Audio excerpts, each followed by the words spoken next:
Já parou para pensar como aqueles navios gigantescos, que pesam centenas de milhares de toneladas, conseguem flutuar tranquilamente no oceano? É quase impossível de acreditar que uma estrutura tão pesada, feita de aço, não afunde na mesma hora. Mas a explicação para isso é totalmente científica e muito mais simples do que você imagina. A primeira coisa que a gente precisa entender é que flutuar não depende só do peso do objeto, mas sim de como esse peso está distribuído.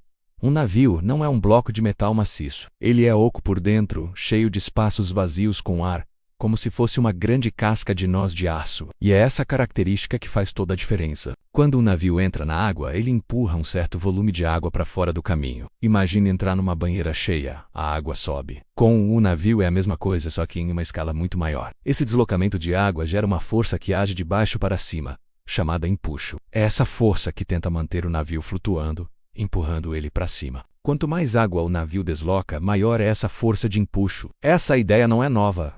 Existe um princípio científico muito antigo que explica isso perfeitamente. O princípio de Arquimedes. Ele foi descoberto há mais de 2000 anos e diz que todo objeto mergulhado em um líquido sofre uma força vertical para cima. O empuxo, que é igual ao peso do líquido que ele desloca. Parece complicado, mas vamos simplificar. O navio flutua porque a quantidade de água que ele empurra para os lados pesa o mesmo que o navio inteiro. Mesmo sendo extremamente pesado, um navio gigante desloca um volume absurdo de água. Como a estrutura dele é enorme, o volume de água que é empurrado para fora do caminho cria um empuxo forte, o suficiente para equilibrar todo o peso da embarcação. É uma batalha de forças. O peso do navio o empurra para baixo enquanto o empuxo da água o empurra para cima. Quando essas duas forças se igualam, o navio para de afundar e começa a flutuar em equilíbrio. Outro ponto fundamental para entender isso é o conceito de densidade. Densidade é a relação entre a massa e o volume de alguma coisa. O aço, por exemplo, é muito denso. Se você jogar um pequeno pedaço de aço na água, ele afunda imediatamente, porque a densidade dele é muito maior que a da água. Mas o navio como um todo tem uma densidade média menor que a da água.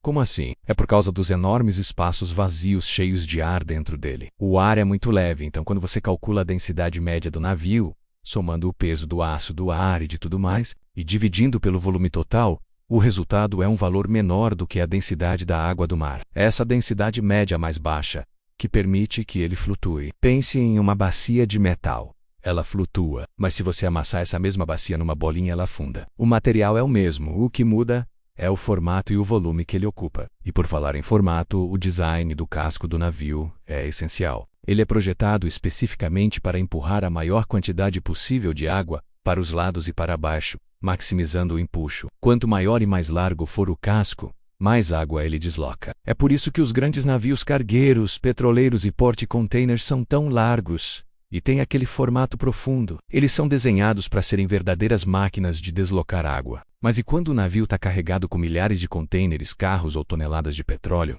Ele não deveria afundar? A resposta é não, porque à medida que a carga é adicionada, o navio afunda um pouco mais na água. E ao afundar mais, ele desloca ainda mais volume de água, o que aumenta a força do empuxo para cima. O empuxo extra compensa o peso extra da carga, mantendo o navio flutuando. Claro que existe um limite. Todo navio tem uma linha marcada no casco, chamada linha de flutuação, que indica o limite máximo de carga segura. Se o peso ultrapassar esse limite, o navio pode perder a estabilidade e aí sim, afundar. A estabilidade é outro fator crucial. Um navio não pode apenas flutuar, ele precisa se manter equilibrado para não virar. Para garantir isso, o peso a bordo é distribuído de forma estratégica. Cargas mais pesadas, como os motores e tanques de combustível, são colocadas nas partes mais baixas da embarcação. Isso ajuda a manter o centro de gravidade do navio o mais baixo possível. Com um centro de gravidade baixo, o navio se torna muito mais estável, como um boneco João Bobo. Ele pode até balançar com as ondas, mas sempre volta para a posição vertical. É essa engenharia que impede que navios gigantes virem com facilidade, mesmo enfrentando tempestades e ondas enormes em alto mar. Então é por isso que um pequeno pedaço de aço afunda,